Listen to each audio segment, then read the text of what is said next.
Can you take us through the TVS brand? I mean, we have a rich engineering legacy as a brand, right?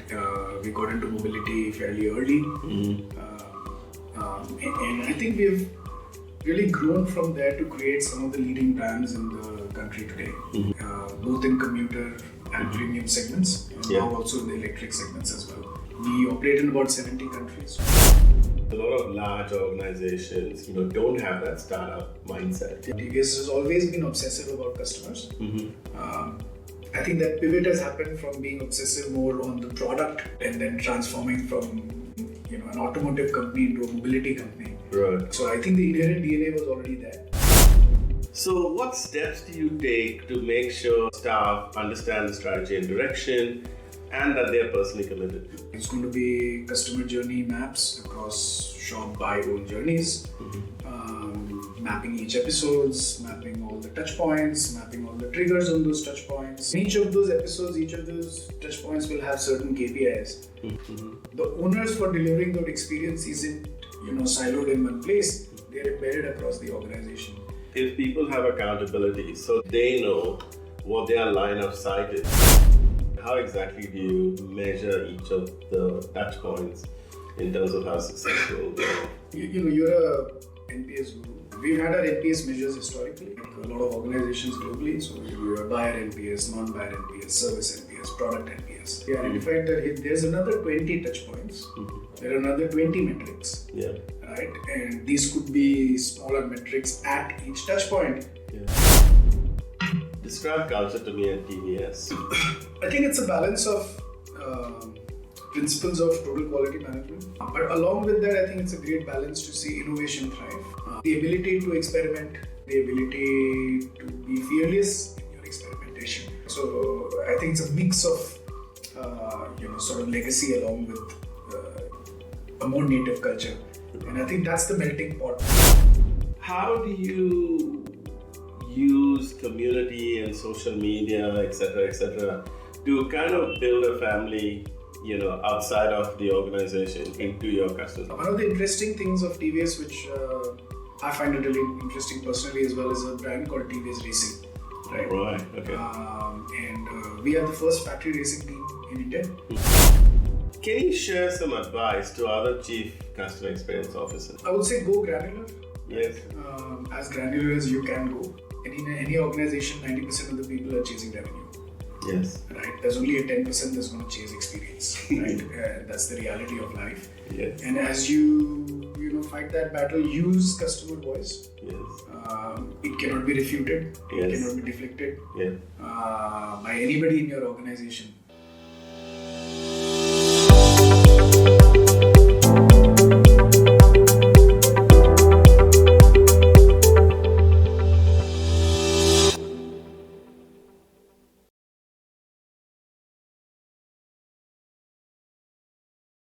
Welcome to Season 2 of The Strategy Edge, the leadership sessions.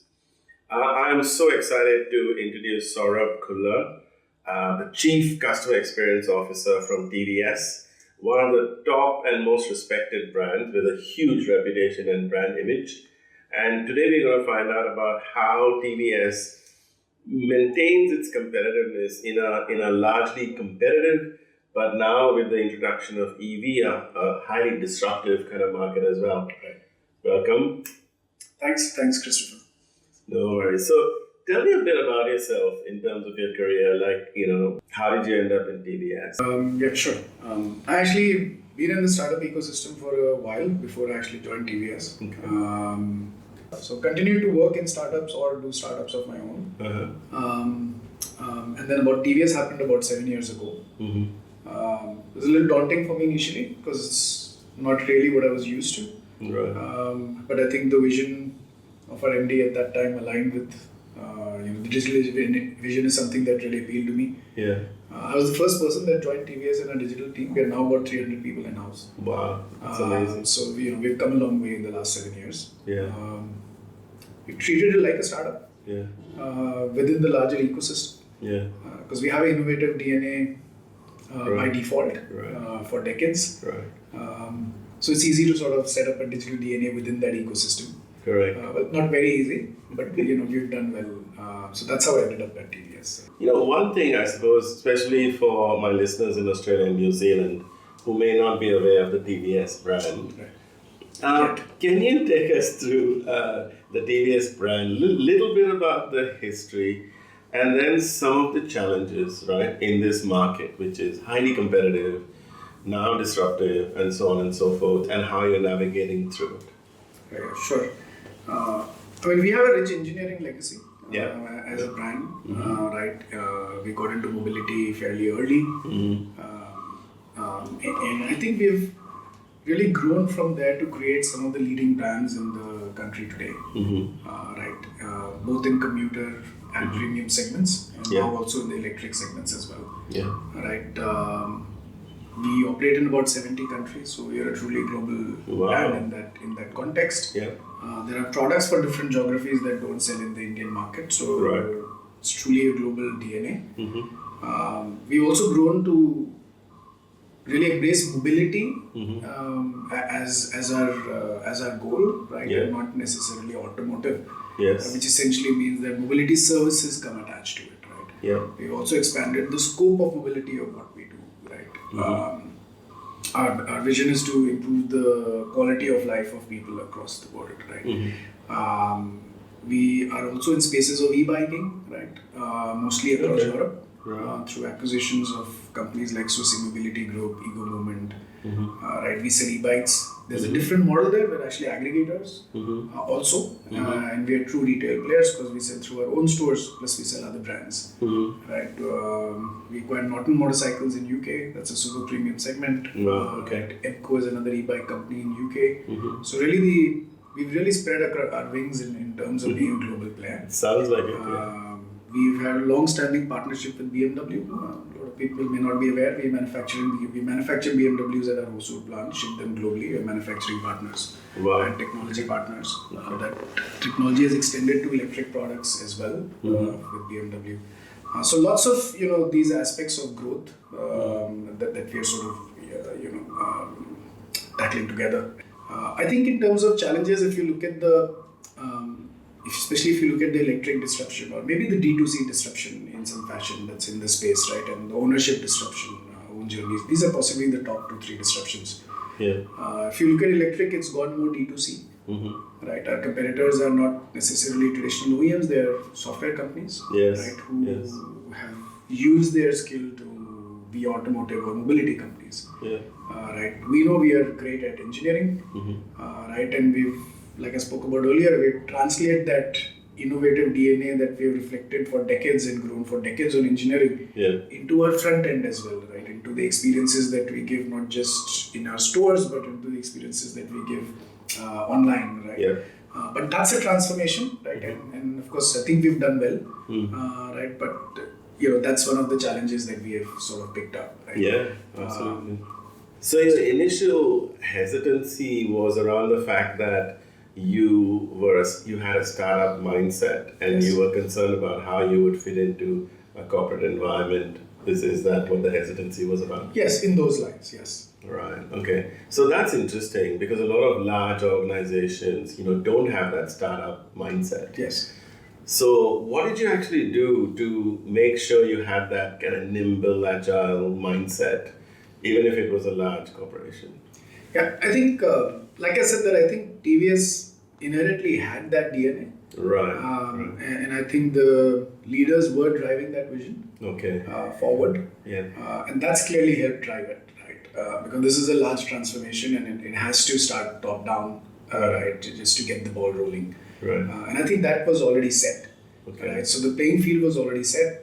Of course, the job was to get people integrated, right? To show them the art of possibility of what digital and customer experience can do, right? And TVS as an organization, once we realize value out of something, we go really driven after it.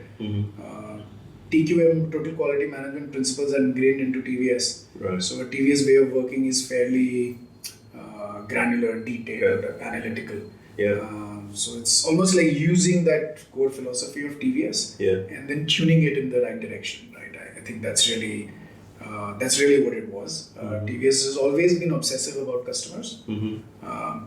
I think that pivot has happened from being obsessive more on the product, right, and then transforming from really an automotive company into a mobility company. Right. That's where the experience leg is got really added to it, right? So I think the inherent DNA was already there. Yeah. It's sort of come alive maybe in this tenure for us.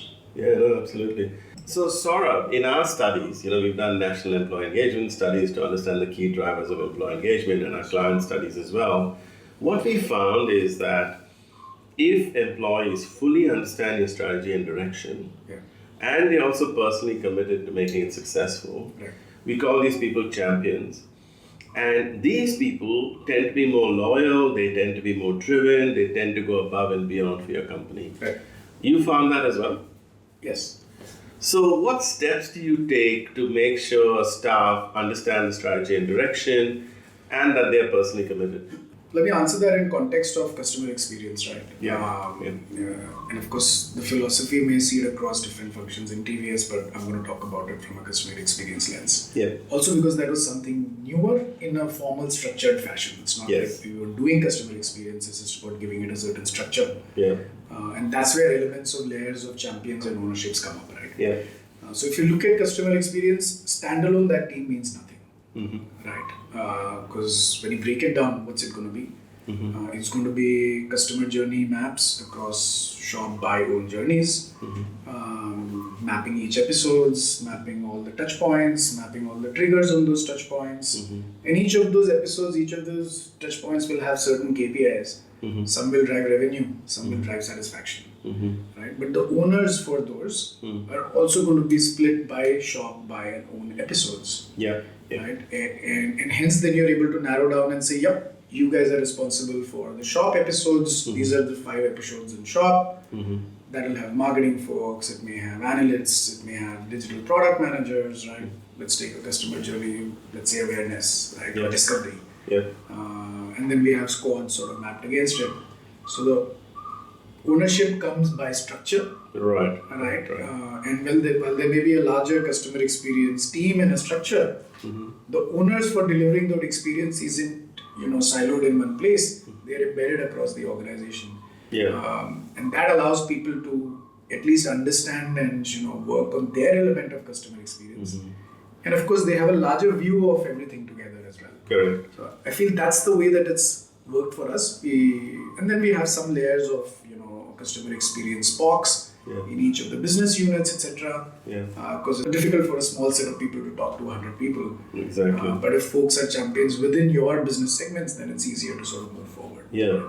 So it sounds like if people have accountability, so they know what their line of sight is. If we do this, we will better the customer experience. They have that sense of line of sight and accountability. That is the key to get them motivated and driven. Correct? Yes.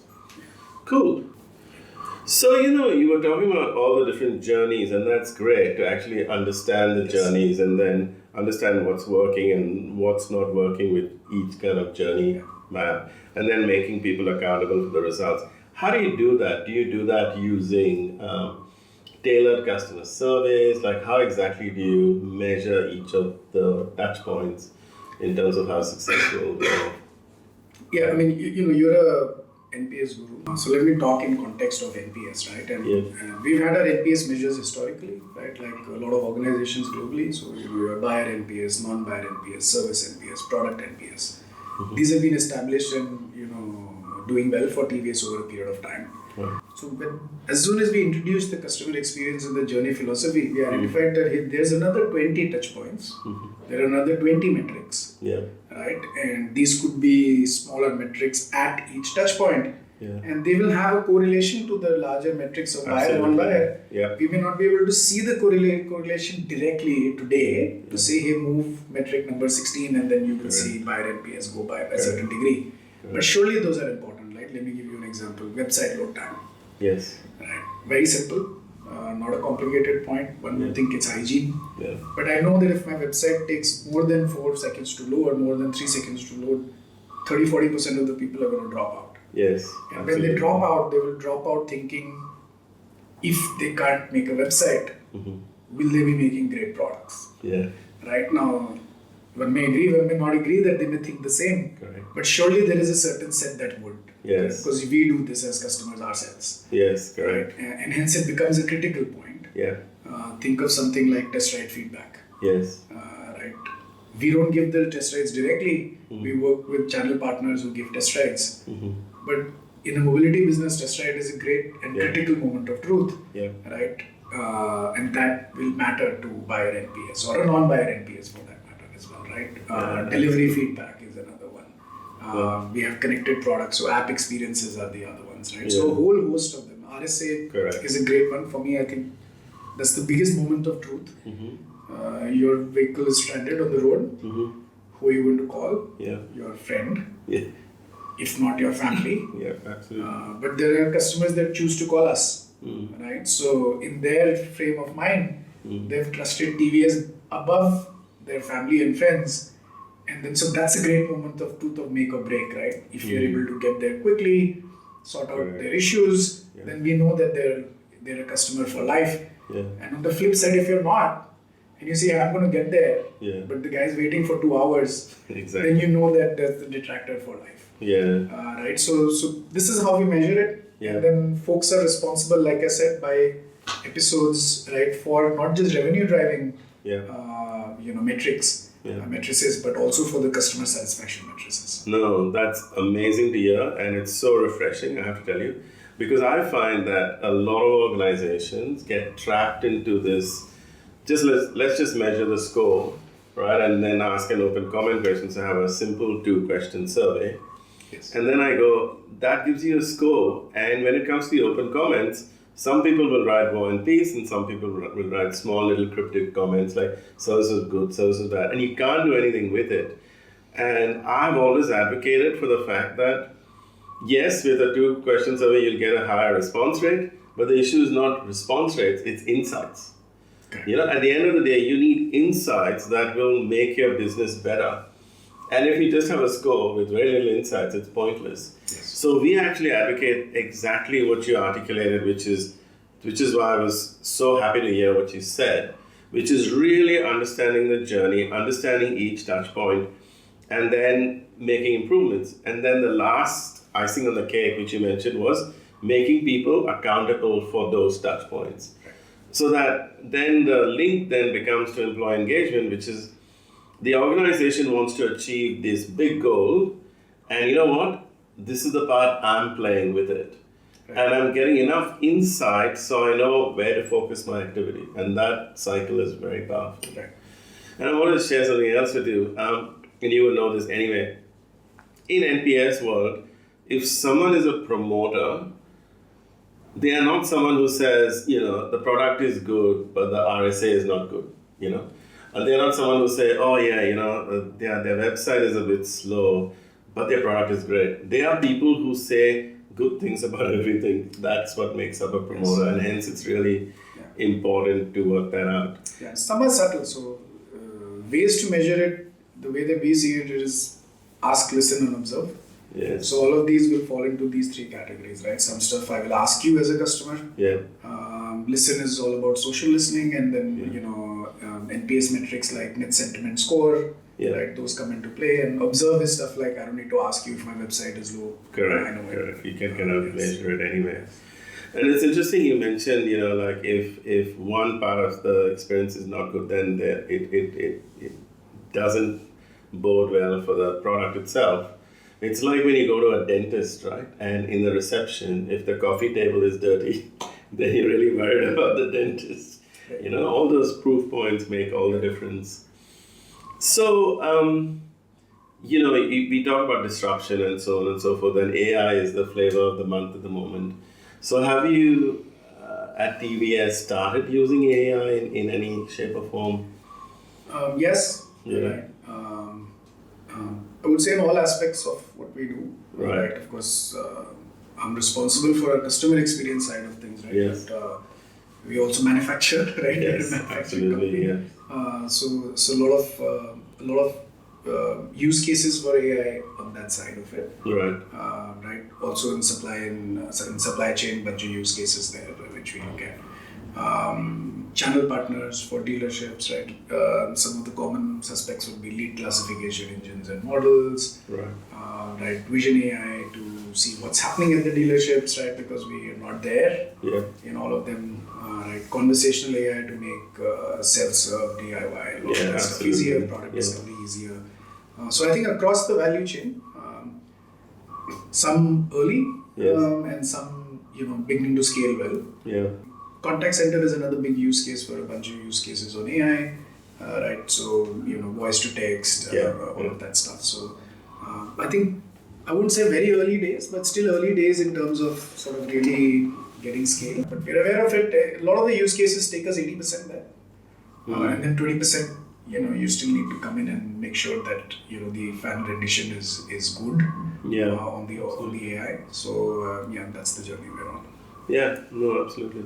So with us, we believe in a model that literally goes, you need to make sure that what you say, which is the promises you make in your brand, what you actually do, which is the delivery of your products and services, and your experiences. And then who you are internally, your internal culture is all designed and aligned to achieve the same thing, right? Now, coming back to, you've touched on this already in terms of culture, but my best definition of culture is the way we do things around here, right? So if someone went to you and said, Saurabh, describe culture to me at TVS. You've touched on the engineering background in this time. How would you describe it, like the way you do things at TVS in this current environment of disruption, competition, and so on and so forth? I think it's a balance of principles of total quality management that is fairly ingrained in our culture. We understand that very well, right?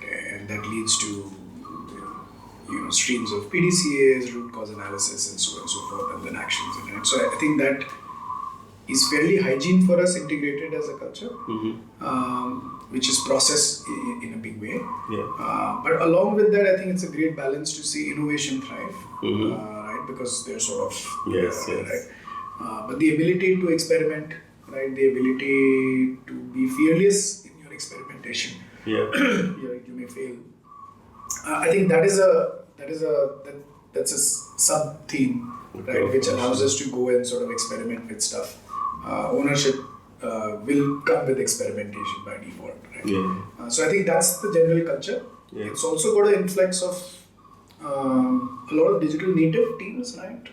I spoke about 250-300 team in the digital and AI is what we call our team within TVS. That brings a lot of native people into the teams. They bring their own set of cultures, right? And I think that the environment allows them to sort of nurture the current TVS culture to what's really required in the new world, right? So I think it's a mix of sort of legacy along with a more native culture, and I think that's the melting pot that's happening right now. That sounds really exciting, huh? That kind of melting pot right now. Yes.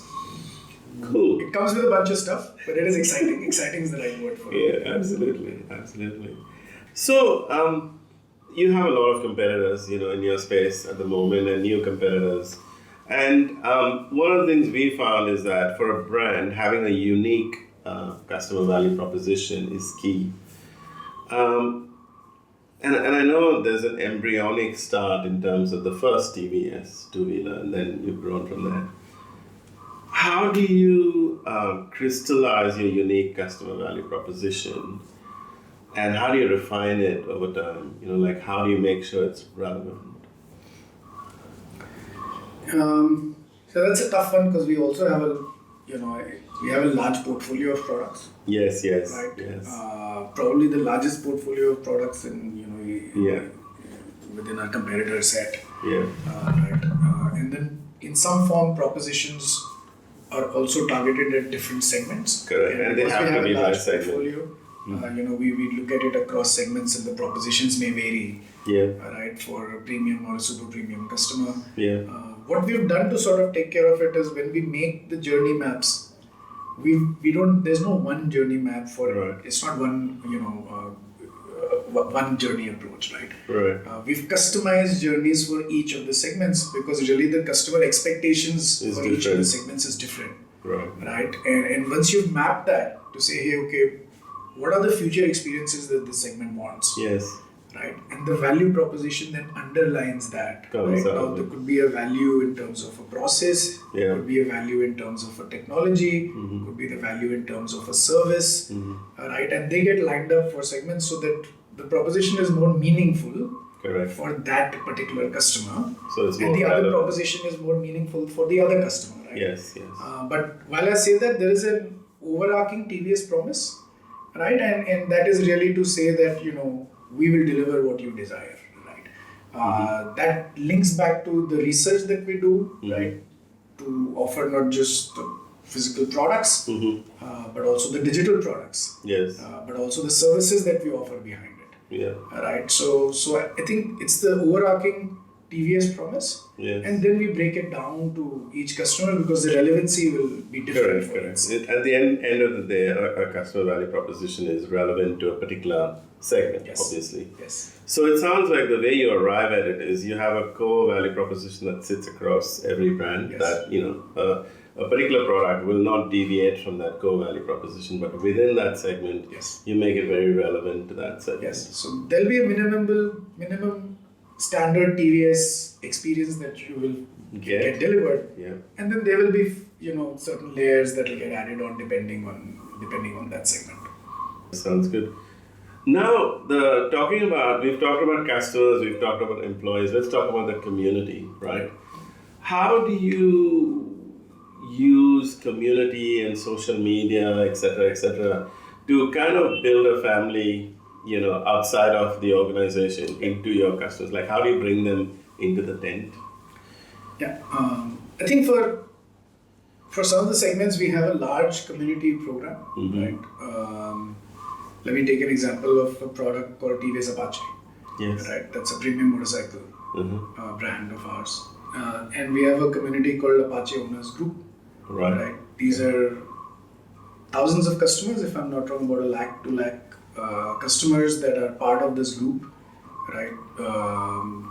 This is a premium riding motorcycle, so they like to ride, right? And then as TVS and their team will really arrange for marquee rides across countries. They will do breakfast rides. They will have community programs. One of the interesting things of TVS, which I find it really interesting personally as well, is a brand called TVS Racing.